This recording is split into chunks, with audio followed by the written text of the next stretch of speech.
Today we will go to read the chapter number 1, the sentence.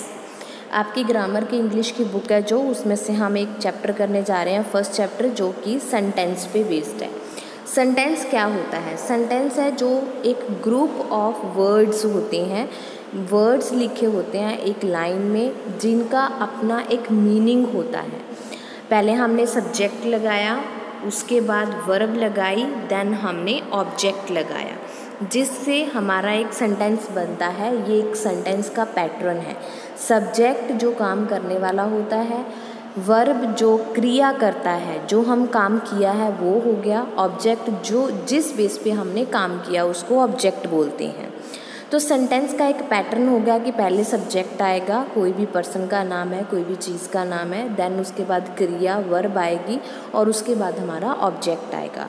तो हम किसी भी चीज़, कोई ऐसा नहीं है कि आप किसी भी वर्ड को उठा के कहीं पे भी लिख दिया, कोई वर्ड्स का एक ग्रुप उठाया और उसको ऐसे वैसे लिख दिया और वो सेंटेंस बन गया।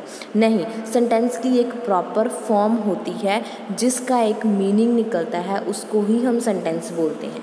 तो इस चैप्टर में हम पढ़ेंगे कि सेंटेंस क्या है। What is a sentence? Read the groups of words in the table below and compare those in column A with the ones in column B. यहाँ हमें एक कॉलम दिया गया है, A और B कॉलम, जिसमें हमने देखना है कि सेंटेंस क्या है, हमने कंपेयर करना है। तो ए ग्रुप में लिखा है Rachna school, when the grasshopper, Sri Lanka island as is, likes brother cold coffee my। तो इनका तो कोई मतलब नहीं बना ना, इन्होंने तो वर्ड्स को उठा के ऐसे वैसे लिख दिया। अब रचना स्कूल क्या, when the grasshopper क्या, grasshopper कब, Sri Lanka island as is, as an is, ये तो कोई फॉर्म नहीं हुई ना। likes brother cold coffee my, ये भी कोई वर्ड नहीं हुआ। अब हम बी देखते हैं। Sri Lanka is an island, Sri Lanka एक आइलैंड है, बनाना एक श्रीलंका क्या हो गया, एक सब्जेक्ट हो गया, नाम हो गया एक कंट्री का। Is an island, is verb हो गई, हेल्पिंग वर्ब हो गई, एन आइलैंड ऑब्जेक्ट हो गया। अभी श्रीलंका एक आइलैंड है। मीनू हैज़ 3 टी-शर्ट्स, मीनू के पास 3 टी-शर्ट्स हैं। My brother likes cold coffee, मेरे ब्रदर को कोल्ड कॉफ़ी पसंद है। वेयर इज़ नागालैंड, नागालैंड कहाँ पे है। ठीक है जी। तो ये जो बी कॉलम वाले हैं ये तो एक्चुअल में सेंटेंस हैं, क्योंकि इनका एक मीनिंग बन रहा है, पर जो ए ग्रुप वाले हैं उनका कोई भी सेंटेंस नहीं है, उनका कोई भी मतलब नहीं निकल रहा। ठीक है जी। तो इसकी डेफिनेशन पढ़ेंगे। All 4 groups of word in column A are meaningless, हमने पढ़ा कि ये सारे मीनिंगलेस हैं, but all the group of words in column B make sense, पर जो बी कॉलम में है उनकी सबकी सेंस बन रही है। दे आर सेंटेंसेस, सिर्फ बी ग्रुप वाले हैं जो वो सेंटेंस हैं।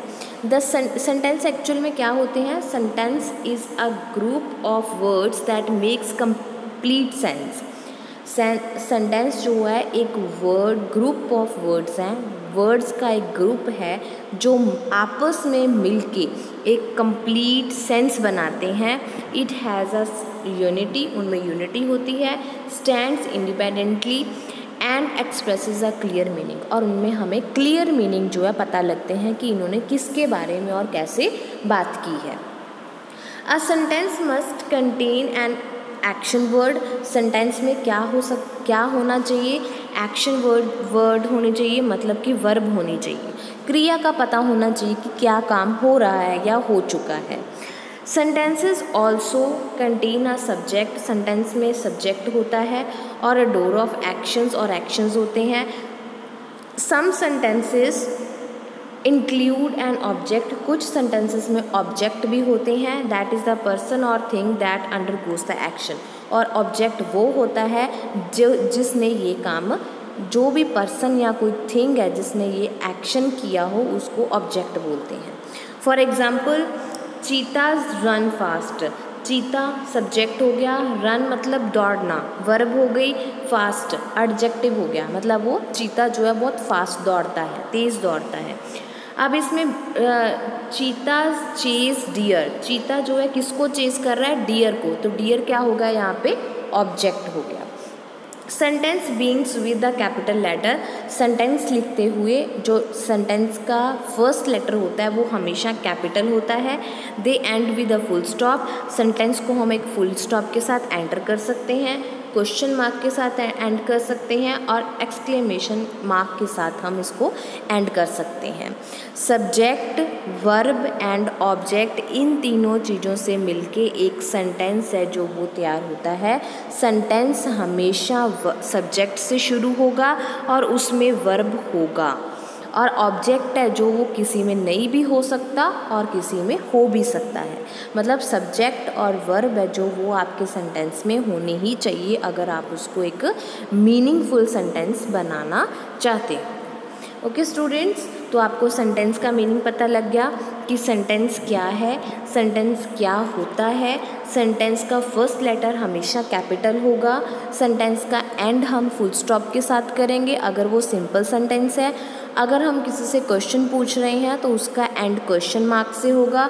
अगर हम कुछ हैरान होके पूछ रहे हैं तो उसका एंड जो है एक्सक्लेमेशन मार्क से होगा। तो आपके सेंटेंस में दो चीज़ें मोस्ट इम्पॉर्टेंट है क्या होनी चाहिए, सब्जेक्ट एंड वर्ब, और एंड में जो है ऑब्जेक्ट भी सेंटेंस में आ सकता है। जैसे कि आपको यहाँ एग्जाम्पल दी है, एक एग्जाम्पल उन्होंने सब्जेक्ट और वर्ब की दी है, दूसरी एग्जाम्पल उन्होंने सब्जेक्ट, वर्ब और ऑब्जेक्ट की दी है। ओके स्टूडेंट्स, होप सो आपको ये सेंटेंस एक समझ में आ गया होगा। कल हम इसकी एक्सरसाइज करेंगे। अगर आपको इसमें से कुछ समझ में नहीं आया तो आप मेरे से मैसेज करके पूछ सकते हो। हैव अ नाइस डे बेटा।